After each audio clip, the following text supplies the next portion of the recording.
안녕. 음, 요새 좀 목이 안 좋아가지고. 자, 이제 우리 일단은 마지막 이제 인도와 중국 문명을 하면 일단은 마무리되죠. 꽤 오래 걸렸습니다. 그래도 처음 역사 수업을 시작한 것이라서 여러분들한테 할 얘기 다 해주고 싶었고, 그다음에 좀 천천히 하면서 역사 수업을 좀 역할한 과목이 외우는 과목이 아니고 그 시절에 사람들이 왜 이렇게 살았을까라고 생각하는 학문, 그것을 통해서 지금 우리가 앞으로 어떻게 살면 좋을까라고 하는 앞으로 교훈이 되는 과목이길 바라기 때문에 좀 천천히 했습니다. 자, 그럼 이제 마지막 거 진행을 해보도록 하겠습니다. 자, 그럼 인도하고 중국 문명이죠. 목이 다시 한번 좀 마실게요.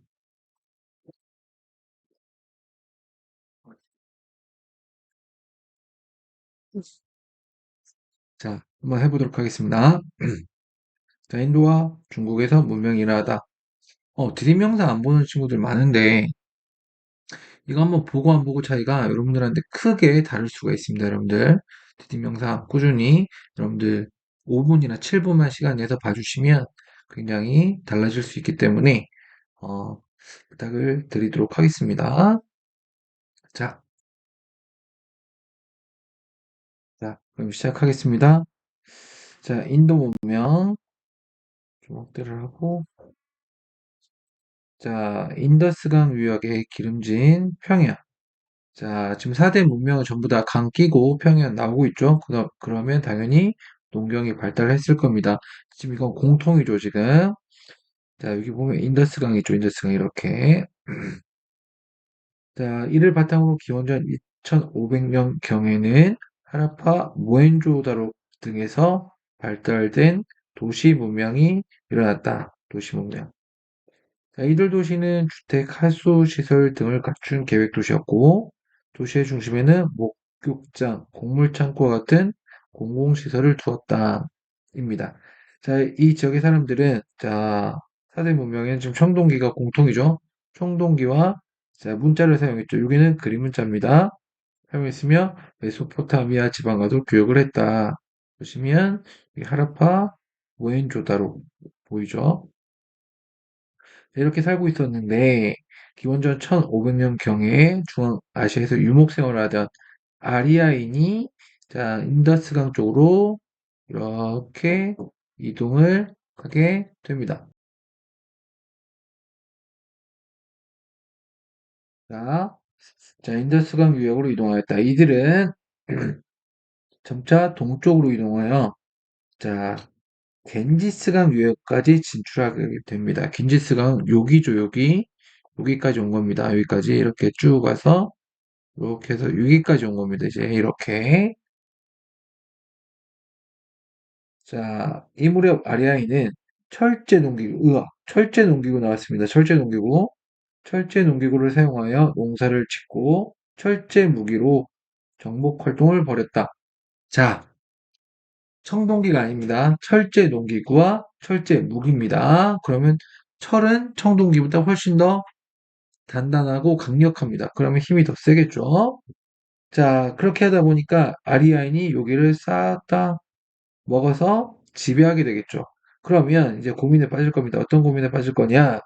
자, 원주민을 지배할 때 막 때리는 것만으로 안 된다 그랬죠. 그러면 어떻게 됩니까? 자발적으로 복종을 하게 만들어야 된다 그랬죠. 그럴 때 여러 가지가 나옵니다. 그 중에 하나가 아리아인은 이제 카스트 제도라고 하는 신분 제도를 만들어냅니다. 자, 여기 보시면 카스트 신분 구성이 나와 있죠. 자, 이렇게 보시면 자, 제일 높은 게 브라만, 그 다음에 크샤트리아, 바이샤, 수드라라는 이런 신문제를 만들어내게 됩니다. 자세한 건 수업 시간에 보도록 하고요.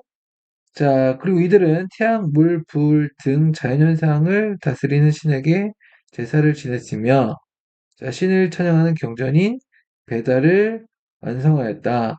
그리고 이러한 종교가 만들어지게 되는데, 자, 이 종교의 이름이 뭐냐? 그 유명한 브라만교입니다. 자, 이 브라만교 같은 경우에는 이 브라만이 똑같죠, 지금? 최고 계급인 브라만하고 브라만이죠.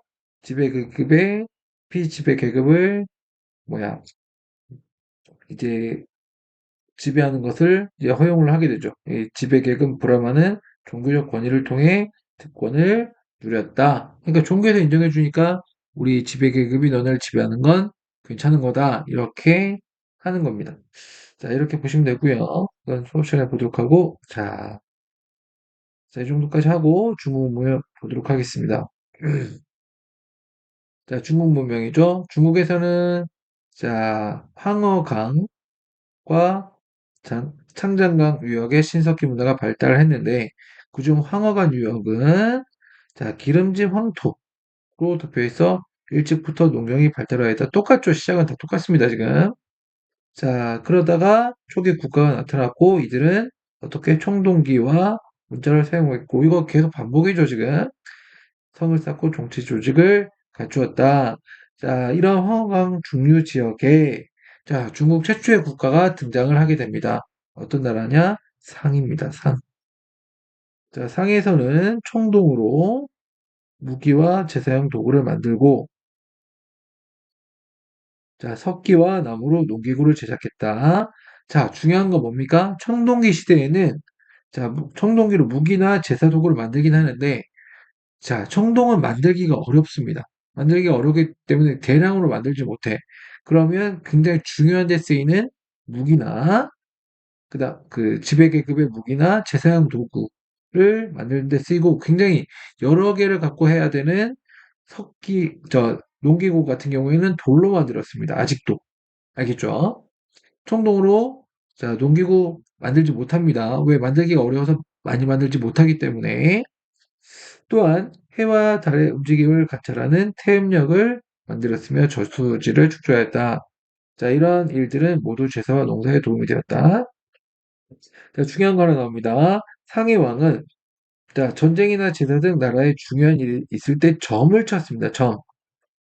점을 쳤는데 이 점을 친 내용의 결과는 거북이 배탁지나 동물의 뼈에 기록을 했습니다. 오케이. 자, 그래서 여기서도 문자가 나오는 거죠. 근데 요 문자가 중요합니다. 어떤 문자입니까? 각골 문자가 나옵니다. 그리고 이 생긴 게 수업 시간에 보겠지만 오늘날의 한자와 거의 비슷하게 생겼습니다. 즉 한자의 기원이 되었다라고 보시면 되겠죠. 자, 그래서 그 다음에 이 상이 끝나고 이제 마지막입니다. 이제 주입니다. 주. 상해 서쪽에 일어난 주는 기원전 11세기경 상을 무너뜨리고 황허강 유역을 차지했는데 그 영토가 굉장히 넓습니다. 넓어진 영토. 자, 여기만 이제 상이었다면 주의 세력 범위는 이제 녹색이죠, 녹색. 이렇게 넓죠. 굉장히 넓어졌습니다. 맞죠? 이 실선이 상이었는데 주는 굉장히 넓어졌죠. 그러면 이 넓은 영토를 어떻게 하면 효과적으로 다스릴 거냐라고 하는 고민이 많았던 겁니다. 오케이? 자, 그래서 생각해낸 방법이 뭐냐면 봉건제입니다. 너무나 중요한 거죠. 봉건제. 봉건제가 뭐냐? 수도 부근은 왕이 직접 다스리는데 부근만. 근데 나머지 좀 수도에서 멀리 있는 지역은 왕이 직접 다스리는 게 아니고 자, 왕 밑에 있는 왕족이나 공신을 자, 이 사람들은 이제 뭐가 되는 겁니까? 제후가 되어 얘네가 다스리게 하는 걸 우리는 봉건제라고 한다. 자, 이 제도에 따라 제후는 이제 왕한테서 땅을 받겠죠. 지급받은 토지에서 사실상 왕과 같은 권력을 누렸다. 오케이? 그 대신 제후는 자, 땅을 받았죠. 그럼 뭔가 다시 돌려줘야겠죠. 어떤 걸 돌려주느냐? 세금, 가장 대표적인 게 세금과 특산물을 바쳤고 적과 싸울 때는 군사를 보내주게 됩니다. 오케이? 자, 그러면 다시 한번 정리하면 왕은 제후한테 땅을 주죠. 그 땅의 주인이 제후가 되는 겁니다. 그리고 그 땅에서 실질적으로 이제 왕 노릇을 하는 거죠. 자, 그런데 그 제후는 나중에 왕한테 세금도 바치고 그 다음에 군사도 보내주는 겁니다. 오케이? 근데 시간이 지남에 따라 주황칠과 제후 간의 혈연 관계, 즉, 뭐 조카, 삼촌, 뭐 이런 관계, 이런 관계는 시간이 지나면 이제 가지가 더 뻗쳐나가면 이제 당연히 뭐 4촌, 5촌은 가까운데 7촌, 8촌, 9촌, 10촌 이런 식으로 가가면 멀어지는 건 당연한 거죠. 맞습니까? 자, 이런 혈연 관계가 느슨해지게 되고 왕실의 권위가 약해지면서 제후들은 독자적인 세력으로 성장을 하게 됩니다. 왕의 힘이 갈수록 약해지는 거죠. 이런 가운데 기원전 8세기경 자, 서북 쪽의 유목민족이 진입해오자 주는 수도를 호경에서 나급으로 옮겼습니다. 여기서 여기로 옮겼다는 얘기죠. 자, 이후 주 왕실은 급격하게 약해졌고 제후들이 서로 세력을 다투면서 사회 혼란에 빠졌다까지가 되겠습니다. 오케이. 자, 이거 교과서 읽고 자, 지금 영상 10분이네요. 와, 오케이, 10분. 자, 여기까지 하겠습니다. 안녕. 물 좀 마시고요. 자, 안녕.